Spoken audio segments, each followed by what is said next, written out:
अच्छा, एल्म्स का मतलब घूस है क्या? अच्छा, to give money food and clothes given to poor people. क्या शब्द यूज किया, मजा आ गया। ब्राइब भी यूज नहीं कर रहा है। Based on the survey made in Gujarat at present, following is the outcome of ALMS sought। ये क्या मतलब, मजा आ गया पढ़ के। ये ALMS का मीनिंग देखने के बाद तो और अच्छा लग रहा है कि they are not saying the word bribe, क्योंकि घूस देना और लेना दोनों ही क्राइम है, तो घूस लिख नहीं सकते, तो इन्होंने ये शब्द यूज किया है। एक्सीलेंट है। सूरज चार्टर्ड अकाउंटेंट का एक लेटर शेयर किया था, पढ़े उसको? क्या जबरदस्त लिखा हुआ है ये। कमिश्नर ऑफ स्टेट टैक्स 21 अगस्त 2024 का केस है। Follow up on unscrupulous practices by SGST officials to harass stakeholders. Reminder 1 है, 20 जनवरी 2024 को रिप्रेजेंट किया गया था एडिशनल कमिश्नर के पास। और उसके बाद आप देखिए, with reference to the above caption subject and as follow up to the representation made exactly 7 months ago, title unscrupulous practices by SGST officials to harass stakeholders। CGST नहीं है। Pursuant to which our association's meeting was scheduled at Surat, wherein detailed outline of the weakness in internal control of the SGST department was discussed. Besides clarifying that the letter was pertaining not only to areas of Surat, but to the whole of Gujarat। ये देख रहे हैं, ये outline the weakness in the internal control, यानी कि जो ये direct allegation है कमिश्नर के ऊपर कि आप नीचे वाले ऑफिसर्स को आप कंट्रोल ही नहीं कर पा रहे। Based on the samples and instances gathered by us, additional commissioner who had chaired the meeting in place of commissioner had patiently listened to us in 2.5 hour long meeting and acting under the authorization of commissioner had assured us that certain follow up action based on feedback shall be taken। चलिए, ये तो हर meeting में होता है, कुछ ना कुछ होगा ही। 7 महीने से कुछ नहीं हुआ। रजिस्ट्रेशन में घूस का पैसा, रिफंड में घूस का पैसा, असेसमेंट में, अपील्स में, सब जगह, ऊपर से लेकर नीचे तक सब जगह registration and refund. Based on our representation, the additional commissioner had assured us under the authorization during the meeting that the aging mechanism for applications of registration, मतलब जो registration application आप करते हैं और वो दबा के बैठ जाते हैं, that is aging mechanism, and refund is being implemented throughout Gujarat। However, still the registrations are being issued and refunds are being granted after the statutory period of 30 days and 60 days respectively across Gujarat, except सूरत में कुछ ज्यादा ही हो रहा है इसका। We were requested to provide instances for the cases where harassment resulting from delay। ये जरूर होता है कि जब आप कंप्लेन लेने जाएं तो वो कहता है कि भैया प्रूफ दीजिए आप। However, it is pity that despite implementation of aging mechanism across Gujarat by department to filter out instances of deliberate delays, such information is already available with the department as custodian of information under Right to Information Act। RTI लगता है department. However, whenever such issues in general are pointed out by us, such lame information about specific instances is sought from us। Correct। It is worth noting that despite implementation of GST Seva Kendra for registration purposes, the registrations are being held up till 30th day, after which queries are generated, resulting into further delay in registration or rejection of the application। It is noteworthy here that SGST department is infringing upon the fundamental rights of the citizens enshrined in the Constitution under Article 19(1)(g) to practice any profession or to carry out any occupation, trade or business by delaying and denying the eligibility to do business or practice profession। In this regard, it is also worth noting that notification SOLA number 94, 16, 94, फिर fifth amendment, rules का amendment, और यहाँ पर authentication of आधार अगर हो चुका है तब क्या दिक्कत? The issuance of GST registration based on Aadhaar authentication was a welcome move। However, after notification of the above clause, the misuse of the discretionary powers by the proper officer while issuing GST registration has increased। It is worth noting that the amendment was brought to bring ease of doing business and reduce the time for issuance of new GST registration to 7 days। However, GST is seldom issued in 7 days without dispersals of ELMS। ELMS मतलब query होता होगा। The reason citing data analysis and risk parameters are arbitrary and result most cases are placed under high risk category based on discretion, thus giving rise to corruption। At present, when we state that number is issued well within statutory timeline of 30 days, it is a legal statement which comes with embarrassment। The said time limit is already unjust and unlengthy and lengthy period to start a new business। When opportunity has struck, the statutory time limit to issue the number is 30 days, which is almost all cases fully utilized instead of GST department issuing registration through goodwill. मतलब आपका goodwill है तो issue कर देगा. World is looking towards India to set up a new business in India. However, with this attitude, that registration are issued well within 30 days is a dark spot on the concept of ease of doing business. When compared to issuance of business registration in other countries like UAE and Hong Kong, registrations are issued in a matter of minutes. और हम लोग को 30 दिन में भी अफसर कोई decision नहीं ले पा रहा है, क्योंकि मिला नहीं होगा ना, जैसे मिल जाए मिनट्स में आ जाएगा. However, we can only wonder what special investigation goes on to issue GST registration when investigation under Income Tax Act are also completed within couple of days. Also, the officers are holding up registration just because of site verification, for which they have found a new avenue to seek alms. अच्छा, alms का मतलब घूस है क्या? अच्छा, to give money, food and clothes given to poor people. क्या शब्द use किया, मजा आ गया. ब्राइब भी यूज नहीं कर रहा है ये अफसर्स को. बहुत बढ़िया शब्द है. और आप लोग सुन रहे हैं ना? Yes, sir. Yes, sir. With utmost interest. जी सर, जी. Based on the survey made in Gujarat at present, following is the outcome of alms sought. ये क्या मतलब, मजा आ गया पढ़ के. ये alms का मीनिंग देखने के बाद तो और अच्छा लग रहा है कि they are not saying the word bribe, क्योंकि घूस देना और लेना दोनों ही क्राइम है, तो घूस लिख नहीं सकते, तो इन्होंने ये शब्द यूज किया है. एक्सीलेंट है. बरौच अंकलेश्वर में अगर आपको रजिस्ट्रेशन करवाना तो 3,000 असेसमेंट विद 0 इश्यूज, मतलब कोई इश्यू नहीं है, पर फिर भी 15 से 25,000. Regular refund 2% of refund amount for regular refund, और कई जगह 10% है रिफंड का. Refund of cess 4%. ऑडिट लिखा नहीं है, ऑडिट में कई जगह 1 लाख पर ईयर, नहीं तो डिमांड निकालेंगे 2 करोड़ 3 करोड़, पता नहीं कितना डिमांड निकालेंगे, वो भी जबरदस्ती का. सूरत 2 से 3,000 नील टू 15,000 पर ईयर, 0.75 1.5%. चले, data not available. Navsari nil to 1,000, not hard and any fast, any amount जो इच्छा है. चलिए, हम सही. वापी, वडोदरा, जूनागढ़, अहमदाबाद, गांधीधाम, राजकोट, पालनपुर. सबसे ज्यादा कहां लिया जा रहा है भाई? वडोदरा. ये वडोदरा में ज्यादा क्यों लिया जा रहा है, कोई बता सकता है क्या कारण? रिफंड भी बहुत ज्यादा है, 5 से 7%. अच्छा, 15 से 25,000 वापी है. चलिए. Also, the alms in appeals have the following rates. Rejection related to rejection of refund matters, 10% of the disputed amount. Related to movement of goods in transit detained under this, 20% of the disputed amount. It is also worth noting that although hearing for the appeals have not started for any of the matters, a few appeals related to movement of goods in transit detained had been taken in and out of turn fashion arbitrarily. As can be seen that the discretionary powers under registration, refund and assessment process are yielding higher corruption levels. क्योंकि उसके description के ऊपर है, जो कहूंगा वही सच होगा. Immunity है. We demand that based on such aging of registration and refund applications, instances where delay had been caused be investigated and the culprits who are repeated harassers and seekers of alms be weeded out of the system. The stakeholders do not pay for such lethargic and problematic government servants who have chosen to become the seekers of alms. ये Buddhism अपना लेंगे अब. Appeals in the utter state of anarchy, a mountain of first appeal has piled up. जो हम लोग कहते थे कि ये पाइल अप होता जा रहा है, क्योंकि नीचे वाला अफसर अगर करप्ट होगा तो अपील में आप जाएगा ही टैक्स पे. फिर फर्स्ट अपील भी अगर घूस खा रहा है तो और ऊपर में पाइल अप होगा. जब ऊपर में और ट्राइब्यूनल जब बनेगा, ओह, तब तो एमनेस्टी स्कीम आना चाहिए. Still the SGST department has neither come out of its slumber, नींद से जागा नहीं है, nor has not sunken in embarrassment, शर्म से मरा नहीं.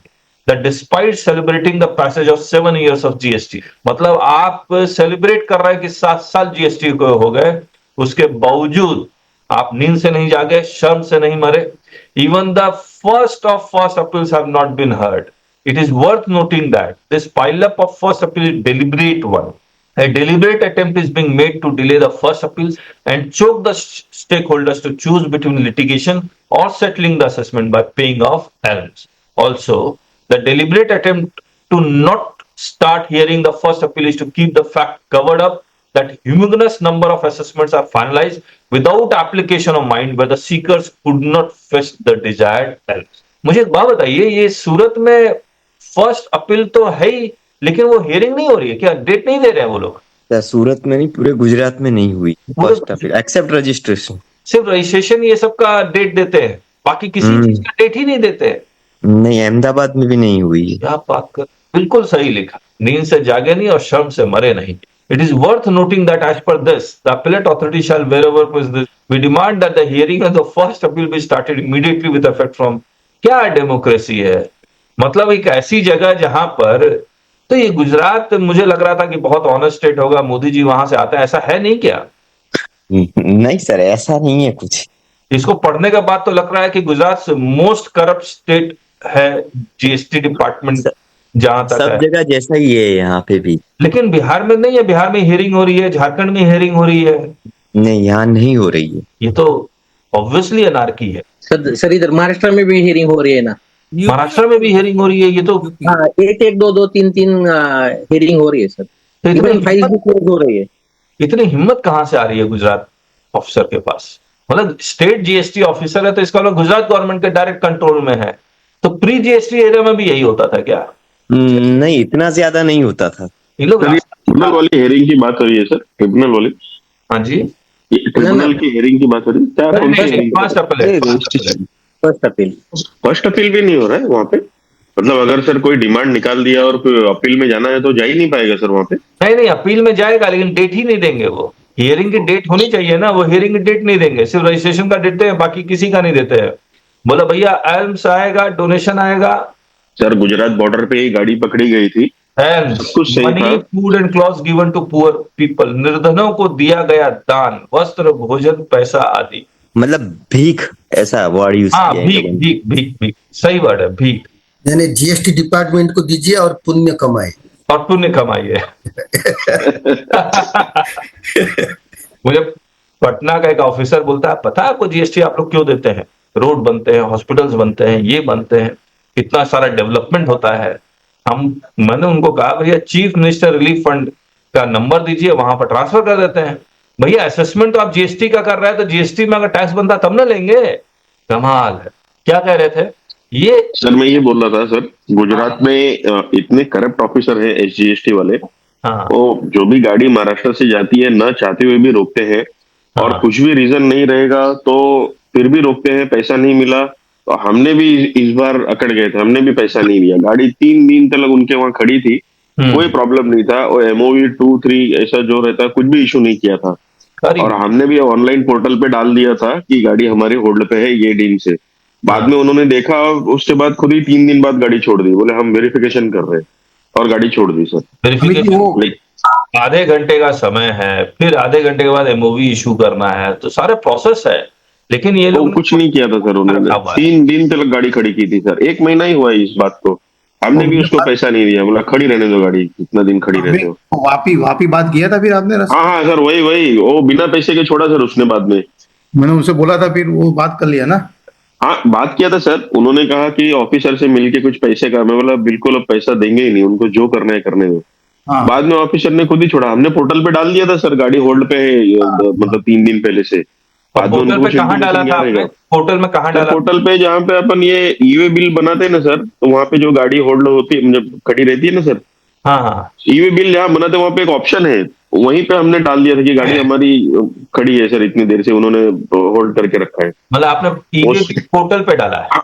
हाँ, ईवे बिल पोर्टल पे वो ईवे बिल का नंबर डाला, और हाँ। कि कौन से डेट से वहां पे गाड़ी खड़ी है, किस टाइम से उन्होंने होल्ड पे रखा है, वो टाइम और वो डाल दिया, और रीजन डाल दिया, क्या रीजन वो पूछ रहे। ऑफिसर का नाम भी डाला था उस ऑफिसर का, और वहां पे सबमिट कर दिया, और उसका ऑनलाइन प्रिंट आउट ले लिया सर, पीडीएफ कॉपी। हाँ, मर गया बस, और हमने कुछ नहीं किया, और अब बस शांत बैठ गए। फिर शायद उनको वहां पे गया रहेगा वहां पे, या जो भी, उसने फिर छोड़ दी गाड़ी।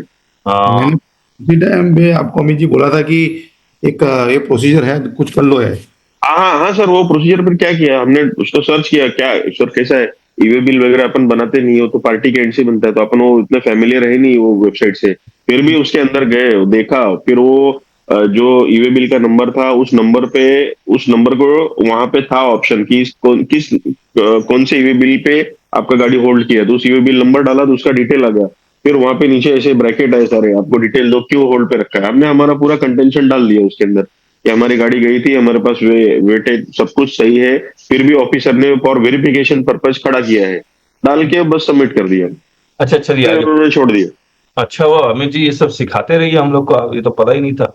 बातचीत हुई थी सर हमसे कि अच्छा, ऐसा- गुजरात में है, तो मैंने क्या बोला, एक बार तो ये प्रोसीजर है कि आपको आधा घंटे के ऊपर चला जाता है तो फिर आप डाल सकते हैं, डाल दीजिए एक बार। दूसरा, उनके पास एक नियरेस्ट और सीए का पहचान चाहिए था उनको, तो नियरेस्ट वाले का मैंने दे दिया था। सर जो नियरेस्ट सीए थे ना वो भी बहुत एक्टिव थे, लेकिन प्रॉब्लम ये था कि वहां पे वो मुझे बोल रहे थे वहां पे भी उनका एक एजेंट है, तो आप एक बार बात कर लो किसना क्या है, फिर वो एजेंट ही सब कुछ कर देगा। बोला सर एजेंट, लेकिन अपना कुछ मिस्टेक नहीं है। तो बोला आप देख लो, अगर आपको ऐसा लगता है मिस्टेक नहीं है तो आप आपके हिसाब से करो, अदरवाइज फिर अगर हो सके तो एजेंट से बात करके काम हो जाएगा। बस, फिर मैंने पार्टी से पूछा, पार्टी बोलता है जब मेरा एक पैसे का गलती नहीं है तो मैं क्यों एजेंट और ये करूं। मैंने चला आप जैसे बोलो वैसे, फिर उन्होंने कहा नहीं ऑफिशियली जाने दो।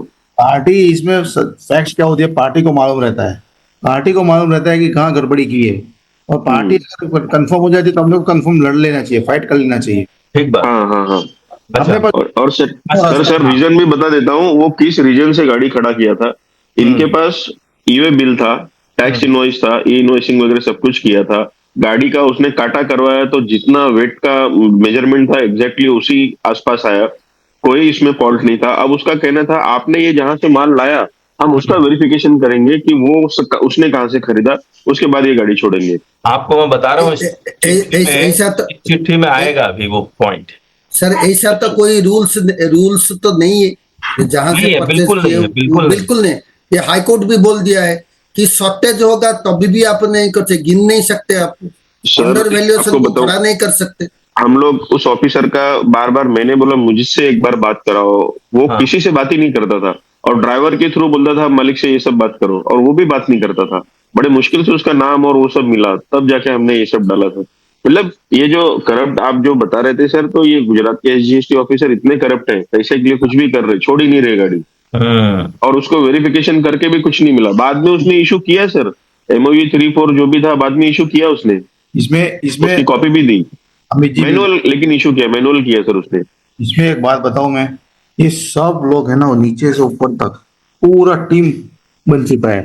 ये सब ग्रुप जिनेश जी, ये चिट्ठी एकदम बता रही है कि यहाँ के जीएसटी डिपार्टमेंट इस जगह का टैक्स पेयर एकदम चार्टर्ड अकाउंटेंट जो भी जीएसटी में प्रैक्टिस कर रहा है ट्रस्ट है।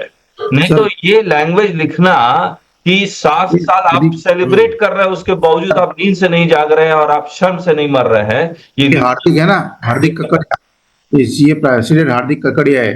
उनसे हमारे ये जैसे 2 बार बात की उनसे, हमारे साथ आप एसोसिएशन से जुड़ जाओ। मैंने इधर भी बोल दिया है कि हमको साथ में रहना पड़ेगा इनके साथ।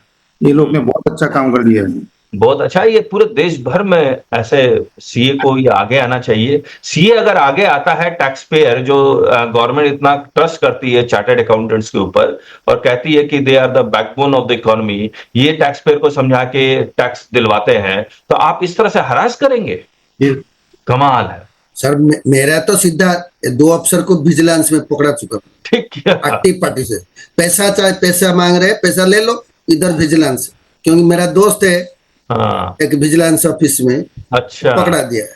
ठीक किया। ऐसे ये लोग नहीं सुधरे, पूरे हड़कंप मत से है। हाँ। चलिए आगे पढ़ते हैं। 31st August is the last date to pass orders of DRC 01 issued under 73. Being the earning season, a repeated behavior amongst the officers could be seen, which we had informed in our last representation. In the course of number of assessment proceedings, where stakeholders were asked to visit the officer and where all information was already submitted online, the concerned officer had passed high-pitched orders in lakhs and crores of rupees without application of mine.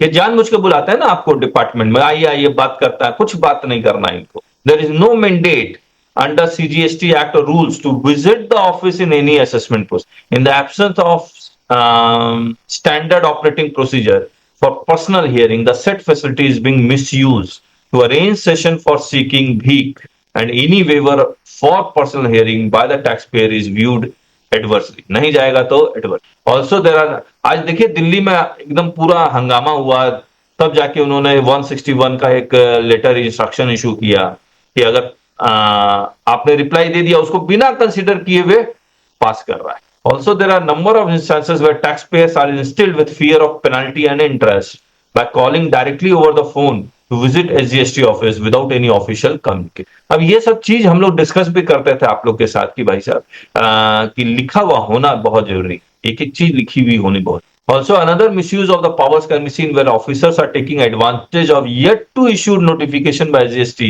for amnesty scheme. ये देखिए, अभी हमारे पास एक दिल्ली का case में appeal में गए हुए हैं, 16/4 का केस है, 16/5 अभी इफेक्टिव नहीं हुआ है, और 11 सितंबर इज द हियरिंग डेट. हमने क्या एडवाइस किया पता है?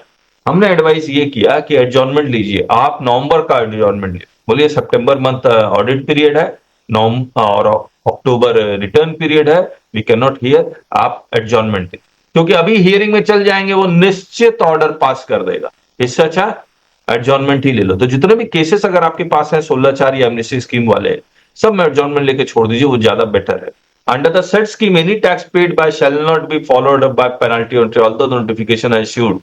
Corresponding notification has yet to be issued. To misuse the situation, the taxpayers are informed to gratify the officer who shall not pass the order for this. हम interest और penalty छोड़ देंगे अगर आप हमें भी. Officials on being confronted with the question of why such high-pitched orders were passed without considering submission on record, the officials have taken the matter casually and asked the registered person to file the appeal. Ironically, the appeal under GST is a farce and has become a laughing stock with number of appeals whose first hearing has not been initiated even after the passage of 5 years of filing. Wow. Also, it is not feasible to file appeals for petty. मतलब ये government, कम से कम central government तो जागे, और दोनों जगह BJP है, double engine की सरकार है, उसके बावजूद ये हाल है, तो क्या करेगा. चलिए, ये तो को मालूम है सर, सब लोग एक है, सब एक मिशनरी एक बन चुकी है, सामने हम खड़े हैं. तो बीजेपी बार बार क्यों आ जा रही है गुजरात में? आपको सर पता है ना कि चैम्बर ऑफ कॉमर्स में कौन बैठते हैं? अच्छा, कौन है? यही तो लोग बैठ जाते हैं, इंडस्ट्री वाले अपने बीजेपी के नाम पे बैठ जाते हैं. देखिए, अगर 240 सीट नहीं आया होता तो ये 16/5 नहीं आया होता, 128A नहीं आया होता, एमनेस्टी हाँ, कभी नहीं आता. सर बताता हूँ मैं, ये गुजरात में झटका लगना बहुत जरूरी. निर्मला सीतारामन जी जो है ना मैडम, अपनी मतलब कोई रिप्रेजेंटेशन लेते नहीं है. जैसे एमएसएमई का क्या हुआ, 43B वाला, उन्होंने बोला कि 1 साल तक हम डिफर कर देंगे, कहाँ किया? नहीं हुआ है. अच्छा, खत्म नहीं कर दिया सबको. इस बार तो ऑडिट कितना लंबा बन गया, अननेसेसरी ये सब हो रहा है. अपने को मतलब लम्जी बना दिया सब कुछ, तो रिप्रेजेंटेशन लेते ही नहीं है, कुछ भी नहीं लेते. चलिए, it is worth noting that GST officer, legally called proper officer, is a quasi judicial authority. Quasi judicial authority का मतलब ये हो गया कि आप with application of mind, by following natural justice, you will pass the order. While forming an opinion on assessment, he has to apply his judicial mind. But as already appeased to the additional commissioner, it is observed that incompetency of the officers, यानी कि उनको GST का ज्ञान ही नहीं है. और service tax का file अगर एसजीएसटी ऑफिसर के पास आ जाए, तब आप अपना भी सर पकड़ सकते हैं. उनको आता ही नहीं. Train the office where they lack the knowledge of legal framework under GST. The said officer had also not been taken up by that. Now it is learned that it is neither the ignorance. अब उनको एहसास हो रहा है कि भैया नहीं आता तो है, लेकिन neither the ignorance nor the incompetence, but a deliberate action to play along as incompetence, so that the botheration for intricate task of assessment involving mismatch, compilation, comparison, and confirmation involved in the GST assessment need not be taken at all. Officers who have been furnished with full assessment replies online on GST portal and emails do not take the pain to apply the mind based on the written and exhaustive explanation given by the stakeholder. The officers have been found to be highly deficient in technical knowledge of GST. चलिए, ये तो मान के चलते हैं, वो तो ऐसे भी नहीं. Knowledge of legal language and all also are highly deficient in analytical skill. मतलब logically एक सिचुएशन को दूसरे सिचुएशन के साथ अप्लाई नहीं कर पा रहे. This fact has already informed to the additional commissioner during our last meeting, but despite passage of 7 months, situation has not improved yet.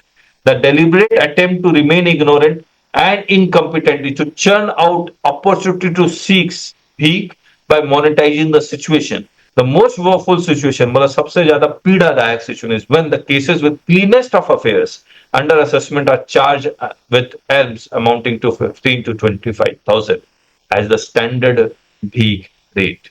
When these demands are not made, the case is deliberately spoiled by the proper officer, while shocking tax liability, which may be beyond the dreams of the taxpayer on whom it is imposed. बड़ा simple है. आपका turnover मान लीजिए 5 करोड़ है, value addition 50 lakh है, 10%, 10% के value addition में 50 लाख का 5 लाख बनेगा पूरे साल का टैक्स जो आपने कैश में पेमेंट किया है। लेकिन अब 5 लाख की जगह आपका टैक्स बना दिया जाए 25 लाख, तो 10% प्री डिपॉजिट दे नहीं पाएंगे, फिर 10% प्री डिपॉजिट दे नहीं पाएंगे। तो उनको पता है जितना वैल्यू एडिशन, जितना कैश में टैक्स आ रहा है उसका 5 गुना 10 गुना बना दो। ये उनके बैक ऑफ माइंड ये कैलकुलेट होता होगा। Now when the upcoming deadlines, अब हाई पिच असेसमेंट कैसे आप कैलकुलेट करेंगे?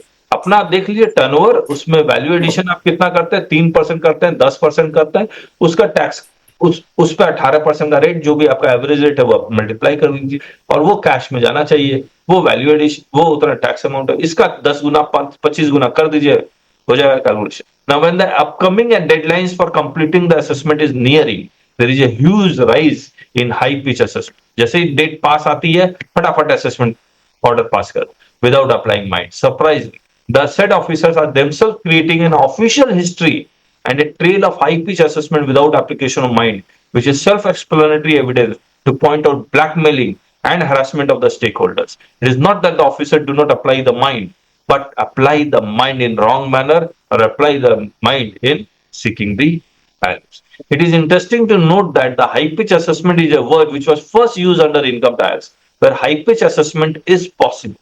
Under GST, unless the case involves bogus billing, there are no chances of high pitch assessment, except in cases involving question of law. जैसे इन्फोसिस का 39,000 करोड़ का आ गया, वो question of law था।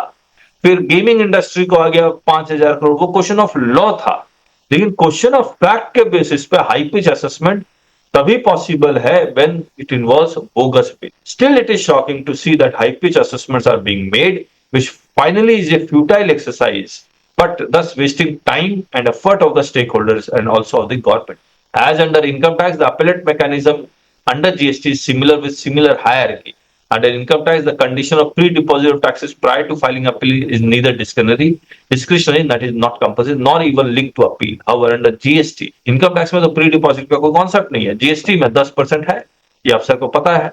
Unlike income tax, where only the profit is taxed under GST, the tax alleged to have been evaded is on the turnover or purchase, which is calculates to a sizable amount of the working capital of any taxpayer. आज आप देखिए audit में वो क्या करते हैं, हर एक bill के साथ ईवे बिल, सेल बिल के साथ ईवे बिल वो मांगते हैं. मुझे कभी कभी समझ में नहीं आता है, ये ईवे बिल का कॉन्सेप्ट लाया गया था during the movement of goods. E-way bill का पोर्टल भी 3 महीने से ज्यादा पुराना केस खोलने नहीं देता है. उसके बावजूद 3 साल बाद जब वो ऑडिट करते हैं, ईवे बिल क्यों मांगते हैं? आपके 2A 2B में आ गया, काम खत्म. अब आपको लगता है कि ये गुड्स बिना मिले हुए, रिसीव किए हुए मैंने क्रेडिट ले लिया, तो आप इन्वेस्टिगेशन कीजिए ना, ऑडिट का केस थोड़ी बनता है. लेकिन हर जगह आप देखे होंगे ऑडिट के समय या असेसमेंट के समय मुझे ईवे बिल दिखला के दो. ईवे बिल जैसे हो गया कि ये प्रूव हो गया कि यू हैव रिसीव्ड. या तो ईवे बिल का पोर्टल खोल दो, एक साथ में 1 साल का जितना ईवे बिल जनरेट हुआ वो हम लोग डाउनलोड कर लेंगे. लेकिन 3-3 महीना, बोला 3 दिन से पुराना कर नहीं सकते, कुछ ऐसा उन्होंने सिस्टम लगाया हुआ है. Not only such high pitch assessment add to the misery of the taxpayers, but also whittles away the gross GST collection amount declared each month by the ministry as highly fictitious figure, since later someday this wrong pitch high assessment demand have to be reversed. जो हम लोग मैं किसी के साथ बात कर रहा था, हमें 1.5 लाख करोड़ 2 लाख करोड़ जो महीने का आ रहा है ना, वो सब डरा धमका के आ रहा है, सिर्फ डरा धमका के आ रहा है. और ये जब रिवर्स होने लगेगा तो वो सारा का सारा खेल खत्म. This condition of pre-deposit acts as deterrent to the harassed stakeholders to refrain from preferring the first appeal. In fact, it is a violation of the fundamental right to have constrained remedy against a wrong. Due to the set constraint of pre-deposit coupled with discretionary powers of the proper. अच्छा, ये कह रहे हैं pre-deposit हटा दीजिए. Income tax में जैसे pre-deposit नहीं है. Inert first appellate होता है. इनर्ट मतलब जहां पर कोई हवा नहीं, गैस नहीं. वो रिफंड ना हो, इसलिए इन लोगों ने ग्रॉस कलेक्शन अच्छा दिखे, इसलिए ट्रिब्यूनल का सेटअप नहीं किया. या ये मतलब फर्स्ट अपीलेट अथॉरिटी में मतलब सेटअप है लेकिन हियरिंग नहीं हो रही है. गजब. A departmental instruction to be sent to the field formation, ये ना रोड पे आना पड़ेगा इसके लिए, ऐसा लग रहा है सड़क पे आना पड़ेगा. और जैसे दिल्ली वालों ने किया था वैसे ही गुजरात में करना पड़ेगा. ये प्यार मोहब्बत से चिट्ठीबाजी तो चलती रहेगी. A departmental instruction be sent to the field formation not to meet or compel the compelled to meet the stakeholders in the course of or in connection with the assessment, and all matters related to assessment to be resolved either through GST portal or through email only. Since a chaos has been created due to piling up of appeal, due to which failure of SGST department to hear appeals since last 7 years, and which in turn has created a situation conducive for rampant corruption and blackmailing, the requirement of pre-deposit of 10% should be waived for all appeal cases at least for 3 years or until disposal of appeal. बहुत बढ़िया. The hearing of the first appeal start immediately with effect from 1 September 2024. A high-pitch assessment committee be formed immediately to identify the root cause of such high-pitch assessment orders and to provide for relief and remedy where such mindless high-pitch orders are passed to grant stay of demand. Cases to be identified where high-pitch assessment are made without application of mind and such quasi-judicial officer who ought to have taken and made best use of their unutilized minds be weeded out and with appropriate and exemplary disciplinary action besides revoking such high pitch assessment movement of goods. अब देखिए यहाँ पर it seems that laws and constitution of India do not work in a jungle raj in the middle of night when the proper officer take undue advantage of the transport and registered person by exploiting and monetizing the situation to clean up, and any arguments of GST law notification error or omission on it do not suffice in front of the overpowered high head proffer. It is to be noted that as per section 68 subsection 3, this rule shall carry during transit and is obliged to provide invoice, your bill, बस इतना ही चाहिए. लेकिन वो मांगेंगे भैया ऐसा है कि आप जहां से खरीद के लाए वो उसने जहां से खरीद के लाया वो भी purchase invoices. However, keeping aside all the above law and rules, a number of unwanted documents are asked for by the proper officer outside his authority, including invoices of previous owner and even previous to previous owner. Source का source जो income tax में भी है, from where the goods had originated. Such issues are pure harassment and is a white collar loot. We demand that any such behavior which affects the interstate trade or commerce or transit of goods be identified and taken appropriate punitive steps against the officer, who obviously does not thus seem to have been acting in good faith under section 157, failing which it shall be treated as infringement. 157 वही होना चाहिए जहां पर इनको immunity मिलती. Protection of action under this act. No suit, prosecution or other legal proceedings shall be against the president, state president, members, officers or other employees of the appellate tribunal or any other person authorized by the said appellate tribunal for anything which is in good faith done or intended to be done under this act or the rules. No suit, prosecution or other legal proceedings shall lie against any officer appointed or authorized under this act for anything which is done or intended to be done in good faith under this act or the rules made therein. इसी का फायदा उठाते हैं 150. Right to move freely throughout the territory of India, right to practice any crop. We hope that you take a prompt action in the above matter. सड़क पे आएंगे तो हो जाएगा. Copy to Achin, Finance for Gujarat, Joint Commissioner of State Tax, सब जगह copy तो इतना सही लिखा हुआ है, ये बहुत अच्छा. YouTube में डाल दें इसको. लैंग्वेज भी जबरदस्त है, बहुत कुछ मिल गया. गुजरात वाले क्या कहते हैं, YouTube में डाल दें. इसलिए जिनेश सर को बुलाया मैंने सर कॉल करके. क्या चीज? जिनेश सर को बुलाया. जिनेश जी हाँ बोलिए. कह रहा हूँ YouTube में डाल दें. डालो डालो, अपना तो पब्लिक के लिए इसका देना क्या फर्क पड़ता है. हाँ पब्लिक डॉक्यूमेंट है जितेंद्र जी. सर ये तो न्यूज़पेपर में भी आ गया है. अच्छा ये यहाँ पे पेपर में भी आ गया, फिर क्या देखते हैं, डाल ही देते हैं. पूरा गुजरात में हर एक मेंबर के पास ये है, फिर डाला जाए. मतलब ऐसा नहीं है ये कोई हम लोग पहली बार कर रहे हैं कुछ ऐसा है. हाँ इससे पहले तो मीटिंग 7 महीने पहले हुई है. आप लोग सर उनको कुछ फर्क नहीं पड़ता है फिर भी सर ऐसा ही माहौल है. ऐसा तो सड़क पे आना पड़ेगा. किसान आ गए. अब सुनिए सर, पहले ये लोग बोलते थे कि आप सीए लोग क्या करते, सीए लोग क्या करते, सीए लोग क्या करते, बराबर है. अब हमने कर दिया तो अब जिम्मेदारी किसकी है? इंडस्ट्रियलिस्ट की, जीएसटी बीएस टैक्स पेयर्स की है. वो तो कुछ करते ही नहीं है, वो बिजनेस में. हाँ टैक्स पेयर को तो ऑब्वियसली आगे आना पड़ेगा. दिक्कत यही है. पेयर और सीए दोनों को आगे आना पड़ेगा. लेकिन अच्छा आप कह रहे हैं चेंबर ऑफ कॉमर्स में बीजेपी का ही बंदा बैठा हो तो सपोर्ट ही नहीं करेगा आप लोग. तो सब बराबर जितेंद्र जी क्या बोल रहा हूँ मैं. हाँ बराबर यही पोजीशन पे बैठे हैं ना. भी देखो सर, ये एसोसिएशन में देखो उन्होंने अपना मतलब ये बहुत नीचे से ग्रासरूट से मतलब उन पर काम हो रहा है. एक्चुअली सर इसमें इन लोगों को सिस्टम में चेंज करना है, वो नहीं कर पाते. ऐसा भी नहीं है कि इन लोगों को नहीं करना है टॉप लेवल पे, ऐसा नहीं है कि नहीं करना है, पर सिस्टम में चेंज हो नहीं पा रहा है फॉर व्हाट एवर रीजन. जो चेंजेस आया ना रिलैक्सेशन वाला, 16/4 वाला ये सब। सर जहां तक मुझे पता चला है, हाँ। ये मैं बताता हूँ सर, यहाँ प्रॉब्लम कहाँ है। यहाँ निर्मला सीतारामन जी जो मैडम है ना, वो थोड़ा रिजिड है। यहाँ जो 16/4 का रिलैक्सेशन जो आया ना, अपने पास जो रिलैक्सेशन अभी आए ना, अभी बजट में जो आए ना, ये रिलैक्सेशन देने के पीछे यहाँ पे रिप्रेजेंटेशन गया था डायरेक्ट नरेंद्र मोदी जी को। अच्छा तो ही इज ऑन मेरिट्स। अच्छा, नरेंद्र हाँ। नरेंद्र यहाँ से उधर गया, फिर उनको बोला गया कि देखो जरा ये मामला क्या है, ये तो उसमें लोग हैरान परेशान हो रहे हैं। ओके। कैबिनेट में ये ऐसा बात हुआ था, तब जाके थोड़ा मैटर इस बार में थोड़ा रिलैक्सेशन आया। मतलब जहाँ जहाँ बात जाती है वहां पे तो वो हो जाता है। तो ये मोदी जी तक पहुंचाया नहीं जा सकता है? हाँ, रिजिडिटी कहाँ पे है? यहाँ पे है। हम जो फेस कर रहे हैं यहाँ पे है। चलिए एक और